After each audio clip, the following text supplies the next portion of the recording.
Now, there's something else I'd like to express to you today, if you don't mind. A number of people, I can just turn a corner here, be a bit humorous. A number of people talk to me about the robes I wear. You know, I guess some of you aren't aware that clerical robes are in order, that Aaron was told to put on a robe when he ministered, when he came into the presence of the Lord.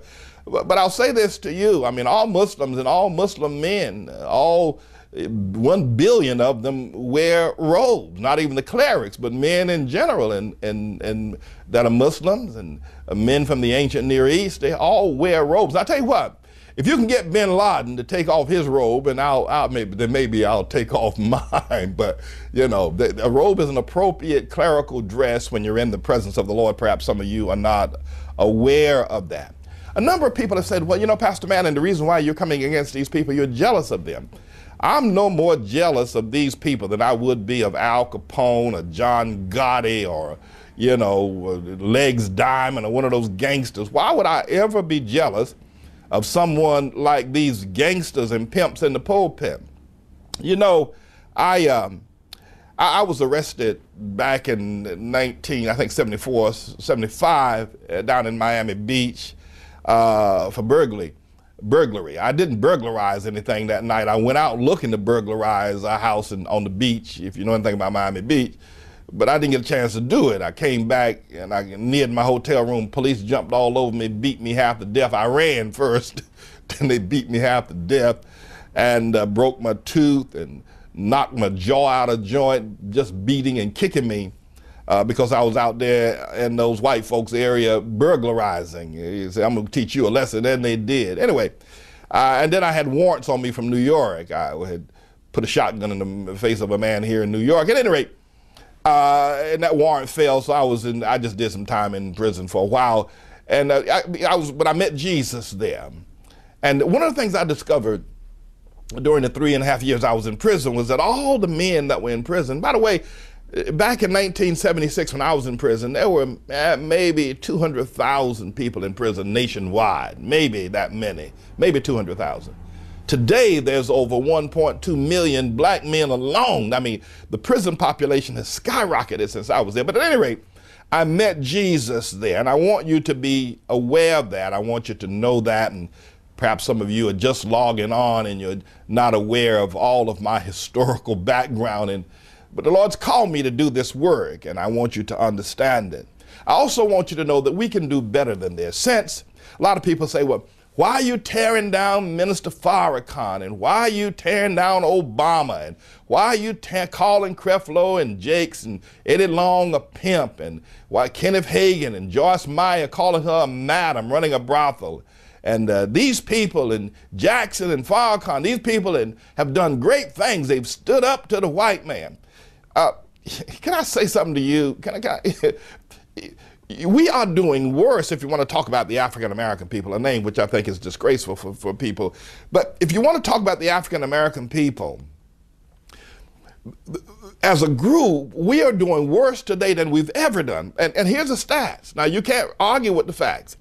There have been more men sent to prison since the Million Man March than there ever has been in the whole entire history of American prison system since 1995. 1.2 million African-American men are there. And you can respond and say, well, since the Million Man March, the white man realized that we got power, so he stepped up his campaign against the black man and started arresting more of them. Oh, okay, all right, if you want to say that. But can I give you an example? When I left North Carolina back when I was 18 years old, and my brother was 9 years old, and I was much bigger than him. So when I was there, I used to make him do things. We'd wrestle. I'd always beat him. I always took advantage of him, beating him and everything.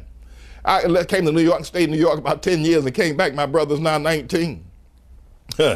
He's 3 inches taller than me. He's 50 pounds heavier than me. You know what he said to me when I came back home? He said, come on, let's wrestle. Hey, come on, try to do some of those things you used to do to me when I was a lot younger. And man, I ran for my life because my brother was bigger than me and I knew he would beat me half to death. He grew out of being a boy and became a man, and he was able to beat me. When on earth, now y'all come up close, black folk, come up close, Rastafarians, come up close, Muslims, come up close, you whores and weak men in these churches, come up close. when, and all you Obama supporters and Sharpton followers, let me ask you a question.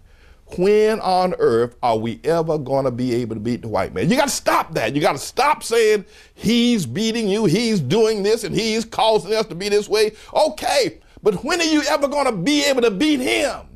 And if these men are not strong enough to beat him and get them out of the way, get Farrakhan out the way, get Jackson out the way, and get somebody that's strong enough, that's wise enough, that's powerful enough to inspire the African-American people so we can rise up and stop being beat all the time by the white man. If that's what you think is happening, then get somebody in there who can beat them. Stop making excuses for these weak men. Farrakhan is no leader. Jackson is no leader. If so, then there wouldn't be so much black on black crime and all of these single parents, these women raising these children, 3 and 4, and women having children by 3 and 4 different men still going on in our community with Jackson and Sharpton and Farrakhan as our leader. We need to fire them and get somebody who can lead. I'm not against you. Wake up! Wake up!